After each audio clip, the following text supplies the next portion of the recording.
He didn't even invite her into his office, just flipped through the papers and said that certain types of clients aren't reliable. He had no idea the black woman standing before him already owned half of his future. And the next morning, the whole room stood up when she walked in. As the new owner of the company he'd worked at for 20 years. But what happened next will shock even those who've seen it all. Atlanta, Georgia. The glass facade of Monarch Risk Solutions shimmered in the midday sun. Inside, cool air from the AC, polished marble floors, and a hush broken only by the rhythmic clicking of keyboards. Monica Brooks walked in with quiet confidence. Her steps were soft but precise. She wore a flawlessly pressed white suit that radiated professionalism and poise. Her long, straight hair was neatly pulled back, a delicate Cartier watch on her wrist, and a leather folder in hand. Everything about her said, this is someone who commands responsibility and doesn't waste time. At the front desk sat a young white woman in a blue blazer. When she saw Monica, her brows lifted slightly, giving her a once-over, subtle but unmistakable. That familiar glance, not of curiosity, but of quiet doubt. She gave a tight smile. Do you have an appointment? Yes. Monica Brooks. 12:30. Meeting with Craig Manning. Have a seat. I'll check where he is. Her voice was politely cold, the kind of professionalism that feels more like protocol than respect.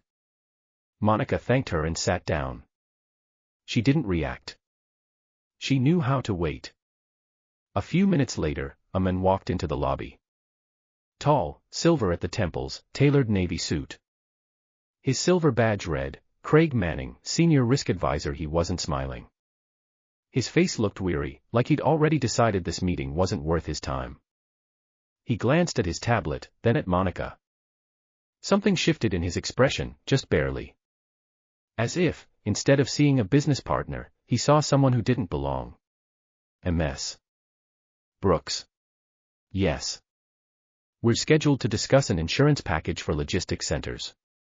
She stood and offered her hand. He nodded, but didn't take it.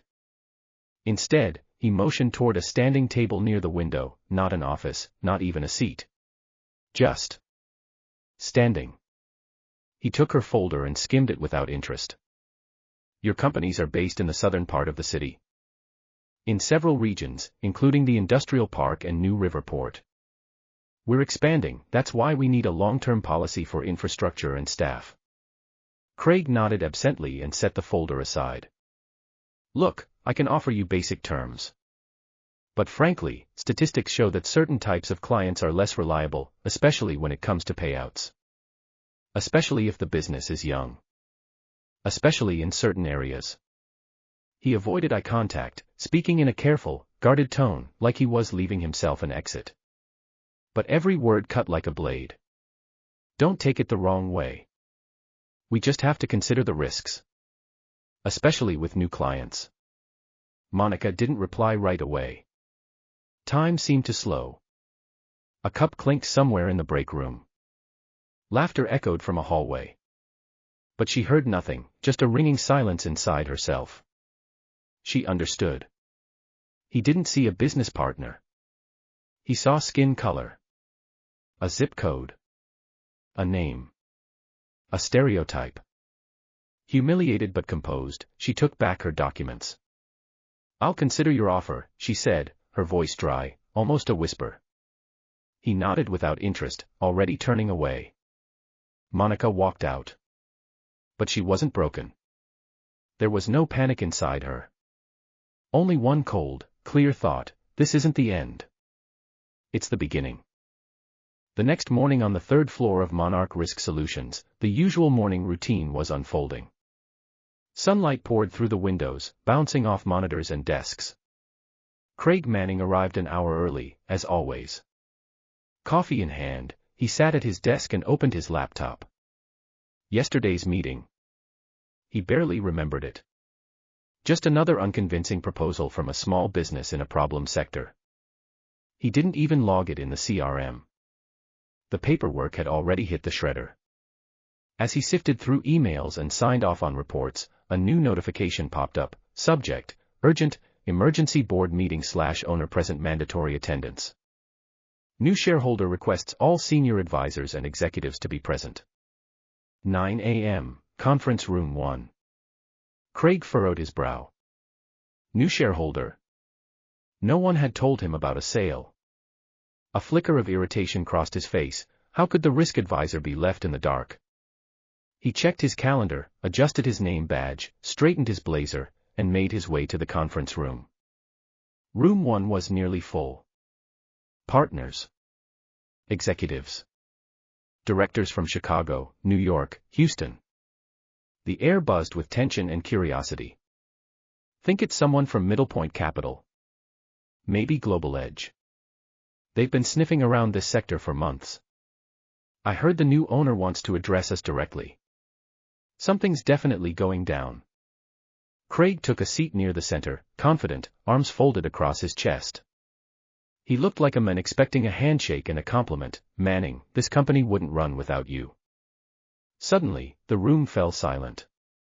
An assistant in a suit opened the double doors. And Monica walked in. The very same woman Craig had dismissed. The one whose file he never truly read. Only now, she wasn't just a woman in a white suit. She was presence. Authority. The one holding the reins. She wore a deep navy business tuxedo that hugged her tall frame perfectly. A gold Baxter equity pin gleamed on her lapel. Behind her walked a man in designer glasses, legal counsel for the fund. She stepped up to the podium, took her time, scanned the room. Good morning, gentlemen, she began, her voice calm and commanding. My name is Monica Brooks. And as of today, I am the new owner of Monarch Risk Solutions. Silence. Heavy. Absolute. The pause lasted a second, but felt eternal. Someone in the back dropped a pen. Two directors exchanged looks. One whispered, "Is that her?" And Craig turned pale. He froze. His face drained of color. The pride vanished. The confidence crumbled. He felt the floor slip beneath him. And he realized, I shredded the future of this company. I disrespected the woman who now controls my fate. He didn't even try to hide the panic. His fingers trembled. His eyes wide, confused, terrified. And Monica looked at him. Long and steady. Not with anger. But with memory. And the room knew, this wasn't going to be just a presentation. This was the reckoning. The office with floor-to-ceiling windows. Bright walls. A heavy oak desk. Leather chairs in deep charcoal. On one wall, the company logo. Now hers. Monica Brooks stood by the window, watching the sunlight slowly fill the room. Behind her, silence, and an air thick with control. Every move measured. Every word to come would carry weight. A knock at the door. Come in. Craig Manning entered hesitantly. He looked like he'd aged 10 years overnight. His tie was crooked, his face tight with tension, fists clenched behind his back. He shut the door behind him, and for a moment, the silence pressed down like a weight. Monica took her seat behind the massive desk, not looking at him right away. She turned a page in a document, slowly, as if deciding how much time to give him to understand what was about to happen. Then finally, she raised her eyes. Tell me, Mr. Manning, she said, calm but razor-sharp. Why did you reject a client without reviewing the data? He hesitated. His throat was dry. Fingers trembled. He brushed the edge of his blazer, grasping for something solid. I acted based on experience. On past cases. It was a business risk decision. Monica set the papers aside and tilted her head slightly. Her expression wasn't angry. Just cold and quietly baffled. You said, certain types of clients. What exactly does that mean? Craig looked away. His lips twitched slightly. I didn't intend to offend anyone. It's just a phrase. Poorly chosen, maybe, but poorly chosen. Monica rose from her chair. Smoothly. powerfully. Her heels added symbolic height and weight. Now, she was looking down at him. Not as an enemy. As a judge. You didn't just offend. You didn't just ignore data. You deliberately dismissed a potential client, based on a biased assumption. One clearly shaped by racial and socioeconomic stereotypes. You didn't just disrespect an entrepreneur. You disrespected the owner of this building. This office. This company. He opened his mouth to respond. Took a step forward. I didn't know who you were. He began, as if that somehow changed the story. Exactly, she cut him off. You didn't know. Because you didn't bother to find out. And now, because of that ignorance, you've not only endangered my reputation. You've endangered the entire company. She stepped closer. Just one stride away. You know how many subsidiaries I own? Her voice dropped, just above a whisper, making it hit even harder. 9. And each one was a potential client. Was. Until yesterday. Craig turned pale. He tried to respond, Maybe I can explain. We could. Work this out, it's too late, Mr. Manning. HR will process your termination. Officially, for violating ethical standards and discriminatory conduct. Unofficially, for forgetting who holds power in 2025. He froze. Not a word. Not a gesture. However, she added, returning to her chair, if you hope to salvage any chance of a career. I won't stop you, if you find the courage to publicly apologize. Today. At the general meeting. She looked at him. Not with rage. But with finality. You may go. He left. Quietly. Defeated. And behind her, through the glass walls of the office, employees were already gathering downstairs, those who had been waiting for change. And change had already arrived. Morning. The main hall at Monarch Risk Solutions. A hall that could seat over 100 was now packed. Employees. Partners. Board members. Executives. Officially, it was a strategic internal session. But everyone knew, this was more. This was Judgment Day. And a moment of truth. Craig Manning walked on stage. This time, no confident stride.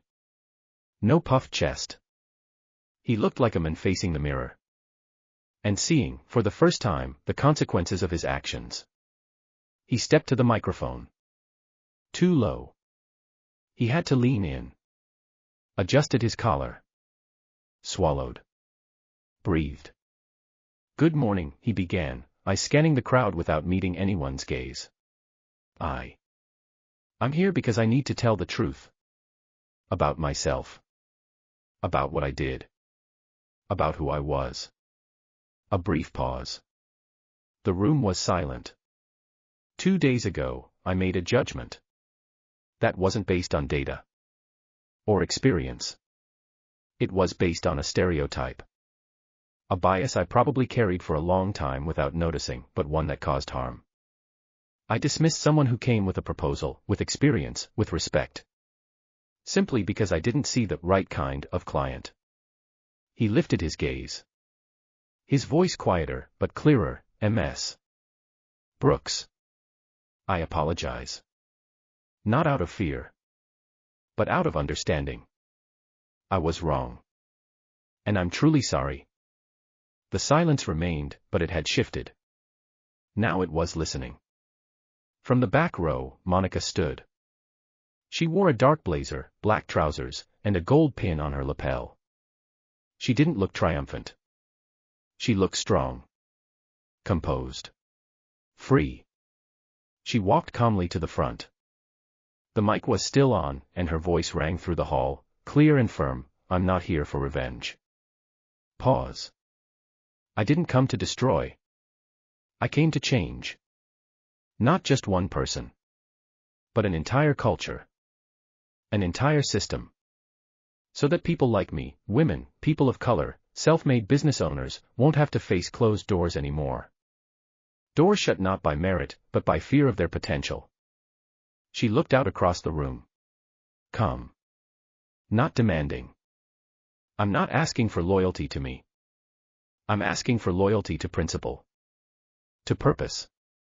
To justice. And if you stand with me, we will build this together. The silence cracked, one clap. Then another. Then someone stood. Then another. Within seconds, the whole room was on its feet, applauding. Not out of obligation. Not out of protocol. But out of recognition. Monica hadn't just restored justice. She had become the symbol of a new culture. One that doesn't shout, but speaks with clarity and acts with purpose.